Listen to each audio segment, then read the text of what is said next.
இன்றைக்கி நம்ம என்ன பார்க்க போகிறோம்னா டேட் டைமில் இருக்கிற பேலன்ஸ் இருக்கிற ஃபங்க்ஷன்ஸ் எல்லாம் நம்ம பார்க்க போகிறோம். அதை நம்ம இப்போது ஒன்று ஒன்றா பார்க்கலாம்.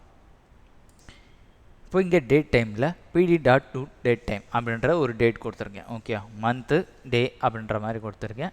இதில் வந்து day first equal to true அப்படின்றத பாஸ் பண்ணியிருக்கேன். இப்போ இதை நான் ரன் பண்ணுறேன். ஓகே, இதை ரன் பண்ண அப்புறம் பார்த்தீங்கன்னா டைம் ஸ்டாம்ப் வந்து இயரு மந்த்து டே அப்படின்ற இந்த ஃபார்மேட்டில் வந்துருச்சு. ஓகேவா, அதே மாதிரி என்னால் வேறு ஒரு டேட்டை நான் இங்கே மென்ஷன் பண்ணியிருக்கேன்.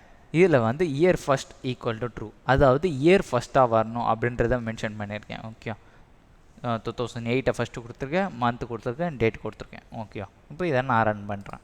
ஓகே, ரன் பண்ணால் எனக்கு 08ன்றதான் நான் ஸ்பெசிஃபை பண்ணியிருக்கேன். ஆனால் எனக்கு கரெக்டாக 2008ன்றது ஆட்டோமேட்டிக்காக ரெகனைஸ் பண்ணிடுச்சு. ஏன்னா இயர் ஃபஸ்ட்டுன்றதை கொடுத்துருக்கோம். ஓகே, 11th மந்த்துன்னு ரெகனைஸ் பண்ணிக்கிச்சு, 25 வந்து டேயாக கன்சிடர் பண்ணிக்கிச்சு. ஓகே, நம்ம டைம் மென்ஷன் பண்ணாதனால இங்கே டைம் வந்து ரெகனைஸ் ஆகலை. ஓகே, நெக்ஸ்ட்டு பார்த்தீங்கன்னா pd.date டைம். இதில் இயரில் இந்த ஃபார்மேட்டில் தான் வரணும் அப்படின்றத நான் ஸ்பெசிஃபை பண்ணியிருக்கேன். இயர், டே, மந்த். ஓகேவா, இப்போ இதை ரன் ரன் ஆகிடுச்சு பாருங்கள்.